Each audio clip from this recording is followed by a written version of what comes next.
Hey there, Cowboys fan. We've got a lot to talk about this week, and it's not all sunshine. Let's face it, our Cowboys and the Giants are stuck in a tough spot while the Commanders and Eagles are pushing ahead in the NFC East. Week after week, it's like a broken record, they're winning, and we're, well, struggling. And this season, that divide is becoming a canyon. The teams in our division seem to be on two different tracks entirely, with opposite goals. This year, it's like we're watching two different races, one for the NFC East title between the Commanders and Eagles, and another at the bottom between us and the Giants. With both the Eagles and Commanders only carrying 2 losses each, they're set to battle it out through January for the division crown. Meanwhile, after our latest loss, and now with Dak out due to injury, the Cowboys find themselves dangerously close to the Giants' position.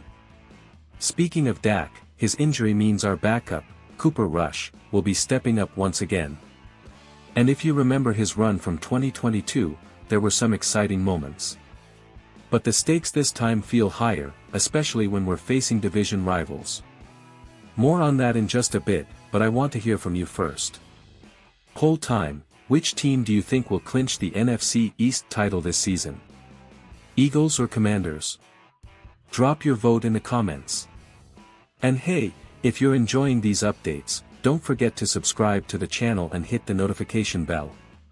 Help us grow and get closer to our goal of 12,000 subscribers, your support makes a huge difference. Stay tuned, because next up, we'll dive into the intense showdown for the division crown, and why it's becoming a battle of inches between the Eagles and Commanders. Alright, let's get into the good stuff, the fight for the NFC East crown. Right now, it's a neck-and-neck showdown between the Eagles and the Commanders. Both teams are sitting at just 2 losses, and neither seems to be backing down anytime soon. Every win, every point, and every play counts, and with both squads eyeing the division title, this rivalry is heating up fast. Let's start with the Eagles. This team has been a powerhouse, keeping their momentum going from last season. They're tough to beat, with a solid lineup on both offense and defense, and they know how to handle high-stakes games. That's exactly why the pressure's on for us Cowboys fans, as Philly is now one of the biggest obstacles in our division. On the other hand, the Commanders have been showing up in a big way too. They may not have been as dominant in recent years, but this season, they're stepping it up. The Commanders' game against the Steelers this week is going to be massive for them. Pittsburgh is coming in strong, with Russell Wilson looking like his old self, and they're on a 3-game winning streak. Washington's been vulnerable lately, barely squeaking by teams like the Bears and Giants. So, this is a do-or-die moment for them to keep up with Philly, or they might watch their season start slipping away. So, here's my question to you, which team do you think has the better shot at taking the division title this year? Let us know in the comments, and don't forget to smash that subscribe button if you haven't already. We're aiming for 12,000 subscribers, and with your help, we're getting closer every day.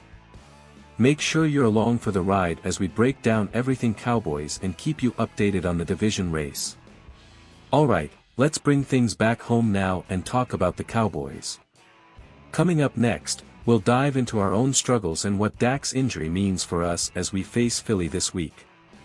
Now, let's talk Cowboys. It's no secret, this season has been a rough one. After our latest loss, things feel even tougher, and now, with Dak Prescott out, we're in a challenging spot. Dak's injury couldn't have come at a worse time, and it forces us to rely on Cooper Rush to take the reins. Sure, we remember Rush's solid run in 2022, but with a division game against the Eagles coming up, the stakes are a whole lot higher. This matchup is going to be intense, and not exactly in our favor.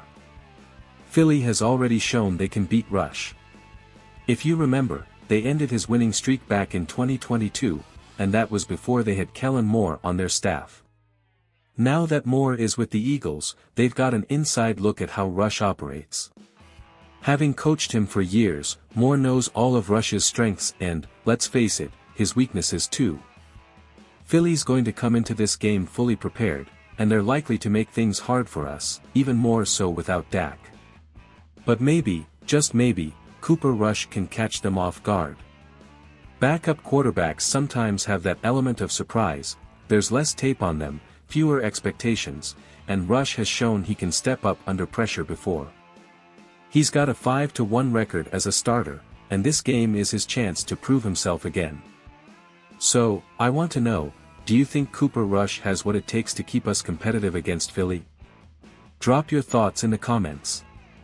And remember to subscribe and turn on those notifications so you don't miss any updates on this crucial matchup. We're counting on fans like you to help us reach 12,000 subscribers. Every click of that subscribe button means a lot to us. Up next, let's switch gears to the Giants and Panthers, the toilet bowl matchup of the week. It's not pretty, but it could have huge implications for the draft. Now, here's a game that fans of the draft are probably watching more closely than anyone else, the Giants taking on the Panthers. Let's be real, both teams have had a rough season, each sitting at the bottom with just a couple of wins. This game has been labeled by some as the ultimate toilet bowl, where the main question isn't who'll win but who might secure a better draft position. For the Giants, a team we're used to seeing as our fierce rivals, this is a frustrating spot. Their sights are already set on the 2025 draft, and as things stand, they're looking at a high pick. But with the Cowboys struggling and dropping in the standings too, we're suddenly not that far behind them in this race to the bottom. It's a weird place for us to be, right? As for the Panthers, their season hasn't been much different. They're also among the lowest performing teams, and for them, each loss might bring them closer to snagging one of the top prospects in the draft. So, while this matchup may not have playoff implications, it's still one to watch because of the long-term impacts it could have for both teams. Quick poll for you, who do you think should try harder for the win, the Giants or the Panthers? Do you think a high draft pick is worth a rough season? Share your thoughts in the comments. And if you're enjoying these updates and discussions, make sure to subscribe and enable notifications. Our goal of reaching 12,000 subscribers depends on awesome fans like you who keep coming back for more. Coming up, we'll wrap things up with a look at what's next for the Cowboys and the division as the season heads toward the final stretch. Alright, Cowboys fan, let's bring it all together. We've broken down the NFC East this week, the heated race between the Eagles and Commanders, the struggles we're facing with Dak's injury, and the less glamorous toilet bowl between the Giants and Panthers. As we look ahead, the season's direction for each team is clearer than ever. The Eagles and Commanders are set to keep pushing for that top spot, while we're working to stay afloat in the division. But hey, nothing's set in stone. We've seen surprises before, and even though it's a tough season, the Cowboys have heart. With the next few games, we'll see if Cooper Rush can keep us competitive and if the team can rally through adversity. And, as always, the NFC East loves a good rivalry showdown. Even if the road's a bit rocky, this season is far from over. So, what's your take? Where do you see our Cowboys by the end of the season? Will we bounce back and make a strong finish, or should we start looking at the draft too? Let's get the conversation going in the comments. And if you've enjoyed these updates, don't forget to subscribe and hit that notification bell. We're on the road to 12,000 subscribers, and we need your help to get there. Thanks for sticking with us. Stay tuned for next week's update, where we'll dive deeper into the Cowboys' journey and the ever-changing NFC East dynamics. Until then, go Cowboys!